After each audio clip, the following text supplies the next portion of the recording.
sa Papa Dudut Stories, ikaw ay hindi nag-iisa.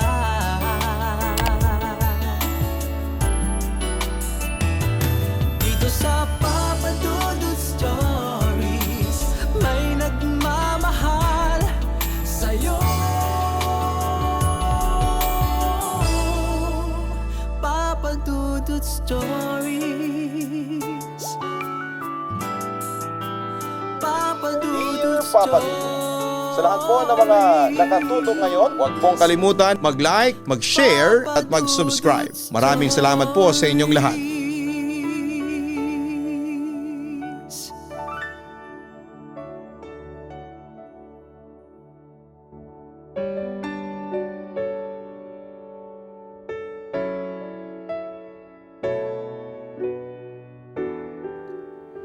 Dear Papa Dudut, tawagin mo na lamang ako bilang Narsing. I am in my late 30s at kasalukuyang associate manager ng isang traveling agency sa Mandaluyong. May asawa na ako at isang anak na may cerebral palsy. Pero hindi ako magkukwento tungkol sa buhay pamilya ko, lalo na sa pagkakaroon ko ng anak na may sakit.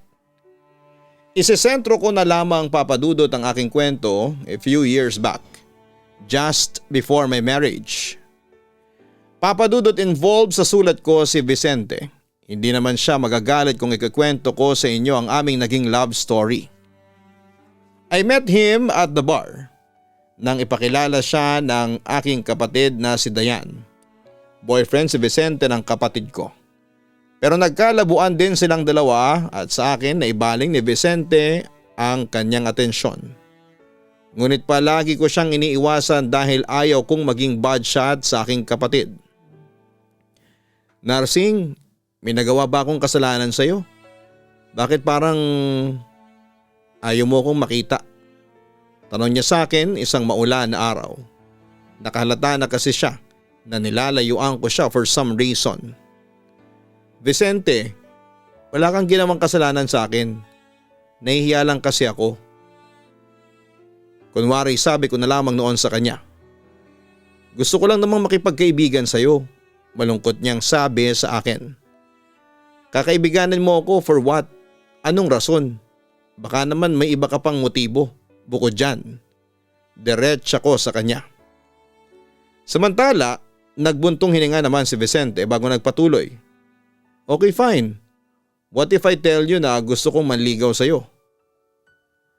Ano naman ang nakita mo sa akin at gusto mo akong ligawan? Come on, marami ang nagsasabing kamukha ko raw si Betty La Fea. Hindi sa minamaliit ko ang sarili ko, Papa Dudut, pero alam kong hindi ako kagandahan. Isa akong nerd na may braces sa ngipin at wala sa radar ng mga lalaki dahil sa aking old-fashioned na pananamit. Wala akong pakialam kahit kamukha mo pa si Betty La Fea. Basta gusto kitang ligawan. Narsing, ikaw na ang perpekto para sa akin. At saka nanliligaw ako sa iyo kasi mahal kita. Pag-amin ni Vicente sa akin. Hindi ako kumibo sa kanya dahil napapaisip ako noon kung dapat ko ba siyang paniwalaan o hindi. May gusto na ako sa iyo kahit na kami pa ni Dayan. Nung una, tinatanggi ko pa sa sarili ko ang totoo, pero alam mo ba? Simula nung mag-break kami ng kapatid mo doon ko na-realize kung ano ba talaga ang nararamdaman ko para sa iyo. Mahal kita, Narsing. Maniwala ka. Pangungumbinsi pa sa akin ni Vicente. Hindi ulit ako naka-imik dahil sobra akong speechless sa mga sinabi sa akin ni Vicente. Sana maramdaman mo kung gaano ako kasincere sa iyo, dagdag pa niya. Kaso Vicente, si Dayan mahal ka pa rin ng kapatid ko. Ayaw ko namang agawin ka sa kanya. Ayaw kong mag-away kaming dalawa ng dahil lang sa iyo. Ayaw kong masira ang relasyon naming magkapatid at saka parang lumalabas na panakip-butas lang ako since wala pang isang buwan simula nang maghiwalay kayo. Nasa na ang 3-month rule? Nag-aalala kong sabi sa kanya. Siguro kakahiwalay pa lang namin ni Dayan pero hindi ka panakip-butas lang. Actually, I was hoping na maghihiwalay kami ni Dayan kasi ikaw nga ang mahal ko. Pag-amin pa ni Vicente sa akin. So ako pala ang may kasalanan kaya kayo naghiwalay ng kapatid ko? Nakaramdam ako ng kaunting guilt nang ma-realize ko yon. Hindi ko naman hinihingi sa iyo na sagutin mo kagad ako. Kahit na maghintay pa ako ng forever gagawin ko. Sagutin mo lang ako. Pakiusap niya sa akin bago ako nagpasyang ayain na siyang umuwi. Nag-volunteer naman siyang ihatid ako sa bahay namin. Pumayag naman ako. Isa sa mga gusto ko kay Vicente ay ang pagiging gentleman niya. Kahit na sabihing may pagkamayabang siya. I always feel his chivalry kapag magkasama kaming dalawa. And I know hindi lang siya pakitang tao dahil marami talagang nagsasabi na maginoo talaga ang lalaking yon. He came from a well-known family at mga politicians pa sila. Hindi naman siya super kagwapuhan pero meron siyang charm na wala sa mga sikat na artista ngayon. Also Vicente is one hot guy at noong mga panahong yon ay maraming babae ang gustong makuha siya. Anyway, hindi nagtagal ang panliligaw ni Vicente sa akin dahil sinagot ko rin naman siya kaagad. Okay namang boyfriend si Vicente at naging masaya naman ako sa feeling niya. Yun nga lang ay hindi ako natahimik noon dahil merong isang lalaki na porsigidong manggulo sa relasyon namin ni Vicente at yon ay si Rufo. Rufo? Anong ginagawa mo rito?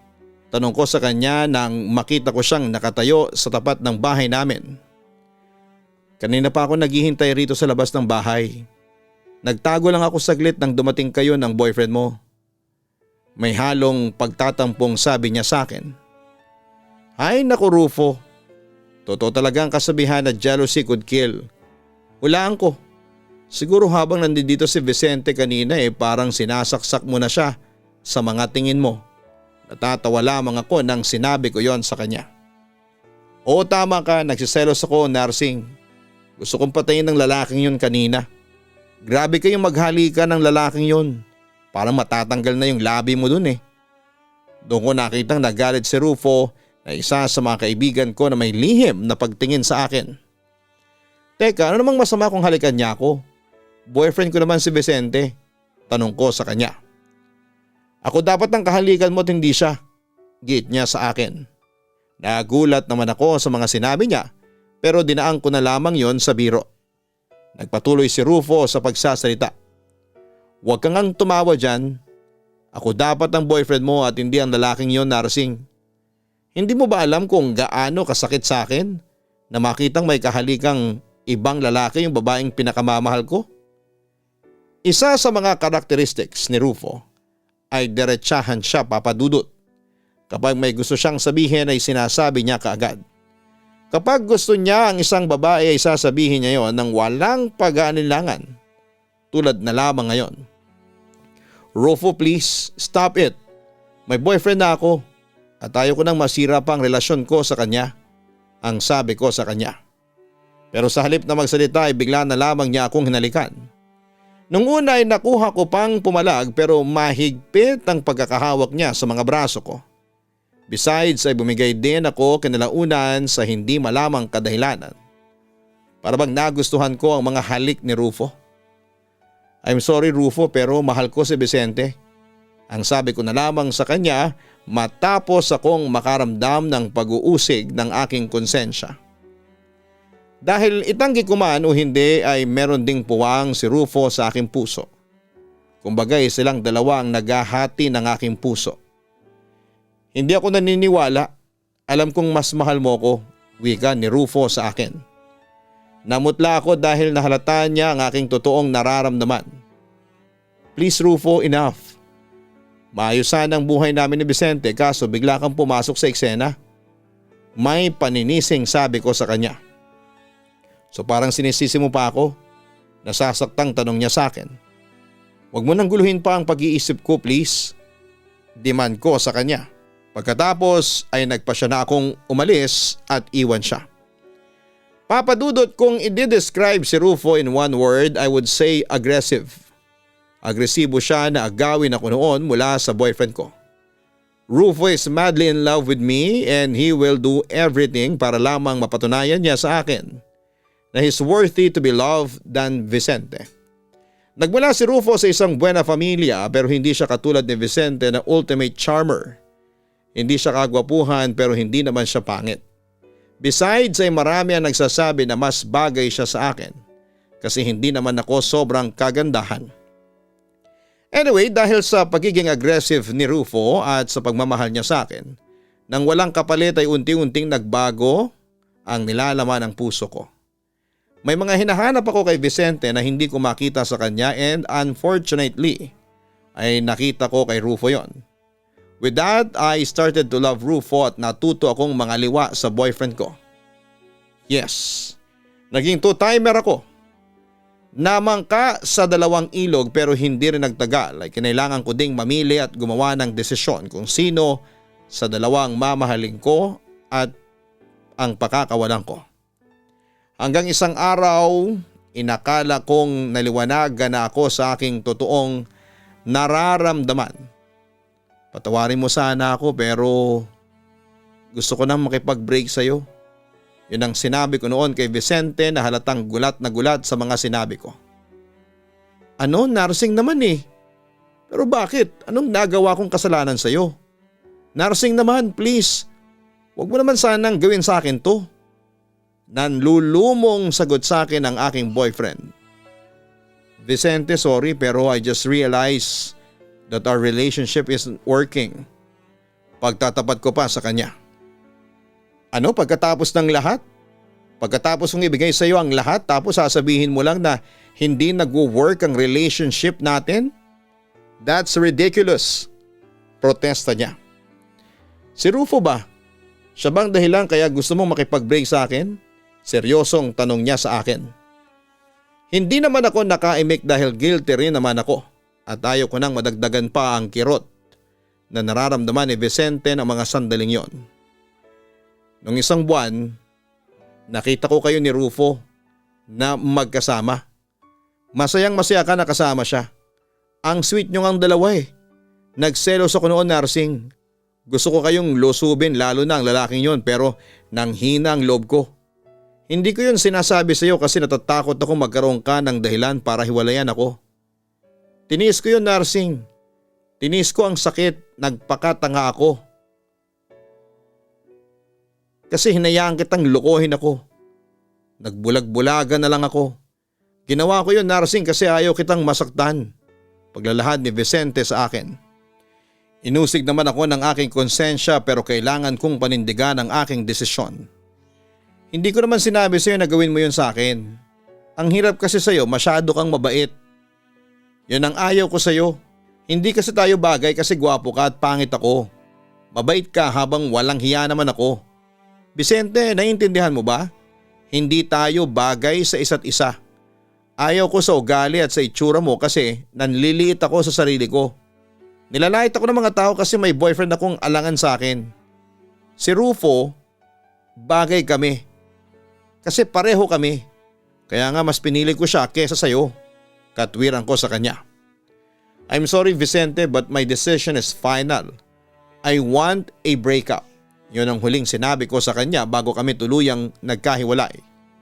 At mas pinili ko nga si Rufo, siyang pinili ko kasi yon ang sinasabi noon ng puso ko. Iniwan ko si Vicente kahit na deep inside ay may puwang pa rin siya sa aking puso. I just hope that eventually ay makakalimutan ko rin si Vicente. Pero hindi yon ang nangyari. Sinasabi kasi ng puso ko na si Vicente ang mahal ko pero ang isipan ko ay sinasabing I should stay with Rufo. Sinunod ko ang isipan ko pero hindi ko alam na ganon pala kasakit kapag sinunod mo ang utak mo.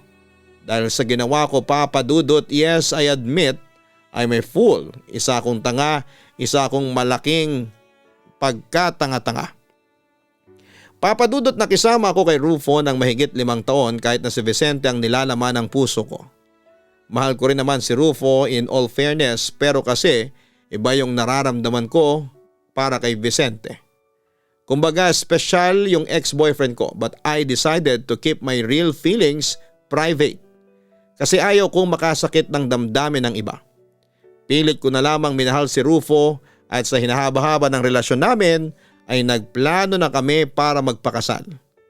Papa Dudut, okay na sana ang lahat at tanggap ko na si Rufo ang mapapangasawa ko pero isang gabi isang Sa isang party ay muling nagsalubong ang landas namin ni Vicente. Siyempre nagkaroon kami ng awkwardness at talagang umiwas ako noon sa kanya. Nakahalata sa amin ng ilang friends namin at maski si Rufo ay napansin yon. Pero pinanindigan ko yon basta lumayo ako kay Vicente kahit pa maging issue yon. You look amazing tonight, Narsing. In all fairness, hindi na Betty La Fea ang peg mo ngayon. Biglang lapit at kausap sa akin ni Vicente. Hindi na ako makaiwas dahil kasama ko noon ang ilang close friends ko at ayaw ko ring maparatangang suplada. Time has changed, Vicente. Ikaw nga malaki din ang pinagbago mo. Nasa na yung Vicente na hunky daredevil? Medyo lumaki ka, biro pa ni Rufo sa kanya. Napansin kong medyo nawala ang saya ni Vicente sa sinabing yun ni Rufo, pero sumakay na lamang siya. Well, sagana kasi sa luxuries eh. Mayaman eh, pagmamalaki pa ni Vicente. By the way, ikakasal na pala kami ni Narsing this month. Masayang balita pa ni Rufo sa ex-boyfriend ko. Really? That's nice, congratulations. Bate sa amin ni Vicente but deep inside ay ramdam kong hindi siya masaya sa balitang yon. Invite ka namin sa kasal namin ha, and we hope na magpaunla ka sa invitation namin. Dagdag pa ni Rufo. Titingnan ko, pero hindi ko may papangako yon. Yun lamang ang sagot ni Vicente.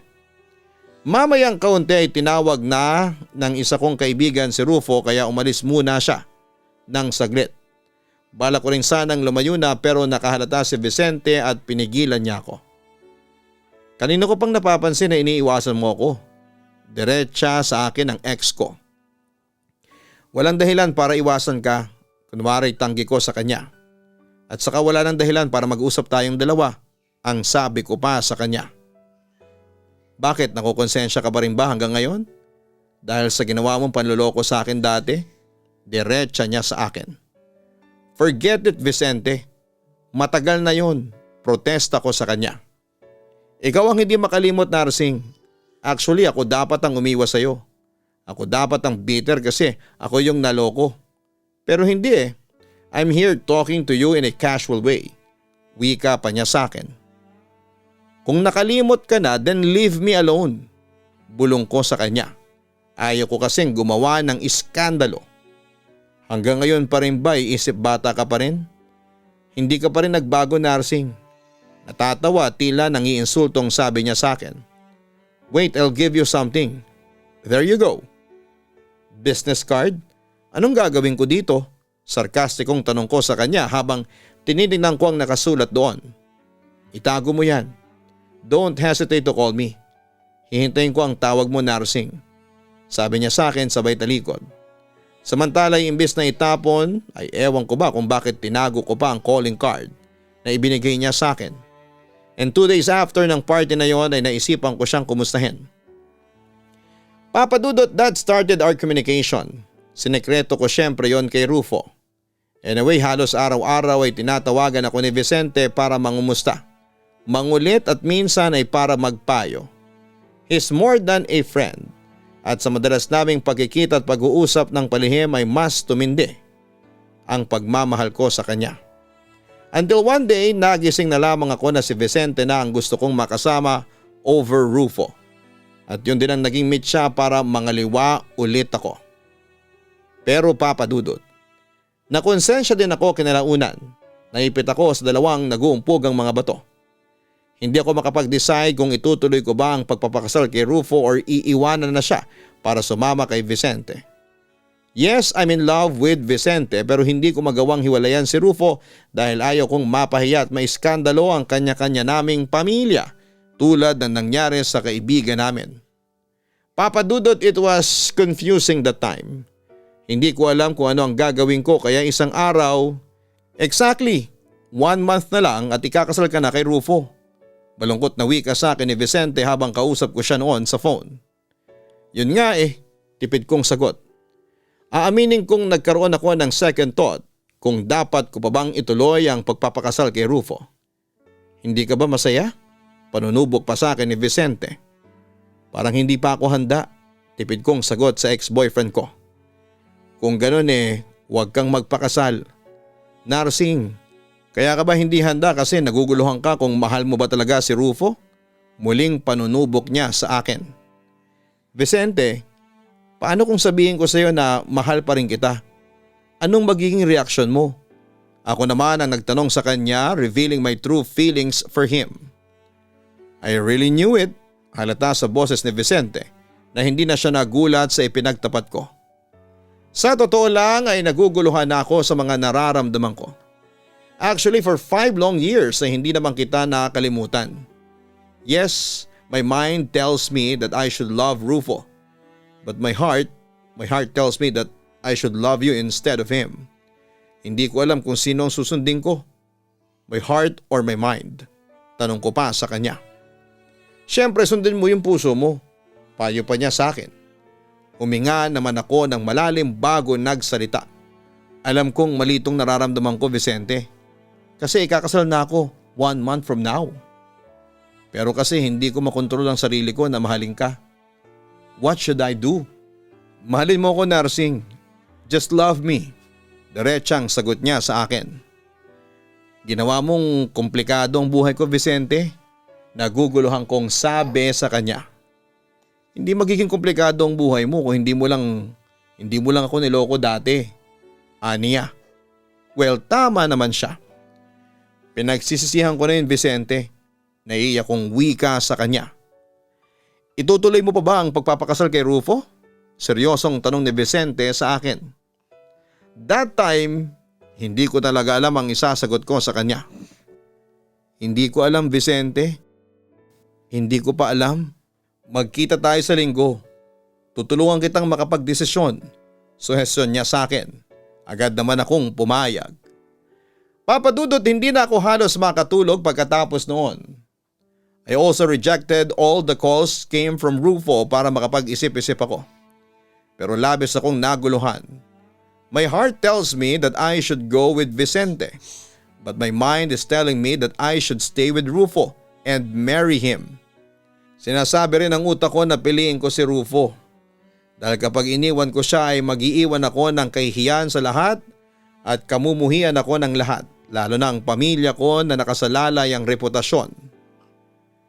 Kaya papadudot, isang desisyon ang aking ginawa. Vicente, I'm sorry. Nakapag-desisyon ako. Malungkot na sabi ko sa kanya. At yun ay ang sumama kay Rufo at ituloy ang kasal ninyo, tama ba ako? Tumango lamang ako bilang sagot sa kanyang katanungan. Narsing, hindi na ba talaga magbabago ang isip mo? He tried to seduce me pero desidido na talaga ako. Kahit pa deep inside ay ramdam kong labag yon sa kalooban ko. Si Rufo ang mahal ko. Insist ko sa kanya. Hindi ako naniniwala. Nararamdaman kong ako ang mahal mo at hindi siya. Narsing, please. Huwag mong piliin ang isang taong alam mo sa sarili mo na hindi mo mahal. Mali ka ng desisyon. At kapag tinuloy mo yan, ikaw din ang kawawa. Mag-isip ka nga, Narsing. Sabi niya sa akin habang hindi niya maitago ang frustration. Oo, mahal kita pero ginagawa ko lang ang tama. Agad siyang nagprotesta sa sinabi ko. Nasaan ang tama doon, Narsing? Mali yung nagawa mo. Pinapalala mo lang ang sitwasyon. Sige, pakasalan mo si Rufo. But what if dumating ang araw na ma-realize mo na hindi siya ang gusto mong makasama? It's already too late to back out. Yung gagawin mong desisyon na pagpapakasal kay Rufo habang buhay mong pasanin yan. So why sacrifice yourself? Hanggat hindi pa huli ang lahat, Narsing, itama mo na ang lahat. Gulong-gulo noon ang isipan ko, papadudot. Siguro nga ay mahal kita pero mahal ko rin si Rufo. At siya ang gusto kong pakasalan. Kapag asawa ko na siya, I'm sure na makakalimutan na rin kita. Matagal ko nang pinag-isipan to. Ngayon kung dumating ang araw na pagsisihan ko tong ginawa kong desisyon, so be it. Basta ang alam ko sa ngayon ay si Rufo ang gusto kong pakasalan at hindi ikaw. Yun ang sabi ko kay Vicente. Then go ahead. Pakasalan mo si Rufo. Sana lang talaga ay hindi maging miserable ang buhay mo sa gagawin mong yan. Sana'y huwag kang lumabas na tanga. Tila may pananakot na wika ni Vicente sa akin. Buhay ko to, Vicente. Lumabas man akong tanga sa huli, kagustuhan ko na yon. Wika ko na lamang. Samantala'y nagbuntong hininga na lamang si Vicente. Narsing, Thank you for being part of my life. Salamat sa pagmamahal, sama ng loob, frustration, galit at kawalan ng pag-asa na binigay mo sa akin. Hindi kita makakalimutan. Bye and see you again. Yon ang makahulugang huling pangungusap na binitawan ni Vicente sa akin. And yes, Papa Dudut, mas pinili ko nga si Rufo. Nagpakasal kami at nagkaroon nga kami ng isang anak na may cerebral palsy. But I'm not happy with my marriage. Hanggang ngayon ay may regrets pa rin ako sa naging desisyon ko. I still love Vicente until now. O aaminin kong mali ang ginawa ko at walang ibang sisisihin sa nangyayari sa akin kundi ang sarili ko. Papa Dudut, sa ngayon ay hindi ko pa rin alam kung paano ako makakatakas sa buhay na pinili ko. Bahala na siguro ang tadhana para sa akin. Papa Dudut, hindi ako natatakot na sabihin sa madla ang istorya ng buhay ko. Maski ang asawa kong si Rufo ay alam ito. Actually, we're already separated pero paminsan-minsan ay nagkikita pa rin kami for the sake of our child. This is the story that I want to share with you. Kung may moral lesson man ito, kayo na lang ang magbigay kasi on process pa rin ang paghahanap ko ng moral lesson sa nangyari sa buhay ko. Sana po ay mapili po ninyong i-upload ang kwento kong ito. Muli maraming salamat, God bless and more power. Lubos na gumagalang, Narsing.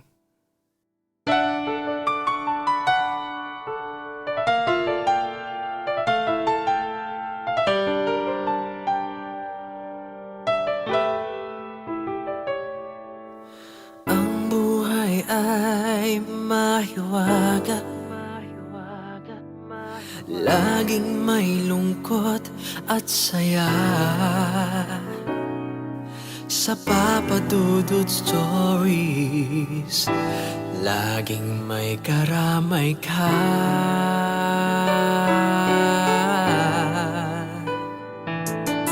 Mga problemang kay bigat,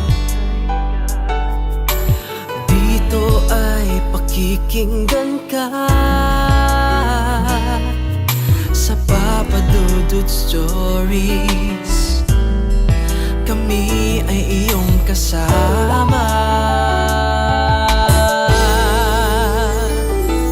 Dito sa Papa Dudut Stories, ikaw ay hindi nag-iisa.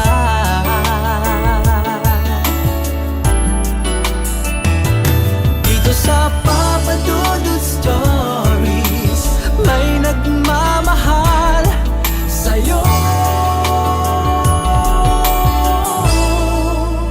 Papa Dudut Stories, Papa Dudut Stories,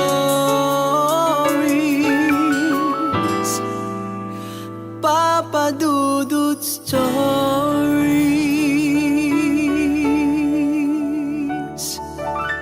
Hello mga ka-online, ako po ang inyong si Papa Dudut. Huwag kalimutan na mag-like, mag-share at mag-subscribe. Pindutin ang notification bell para mas maraming video ang mapanood ninyo. Maraming salamat po sa inyong walang sawang pagtitiwala.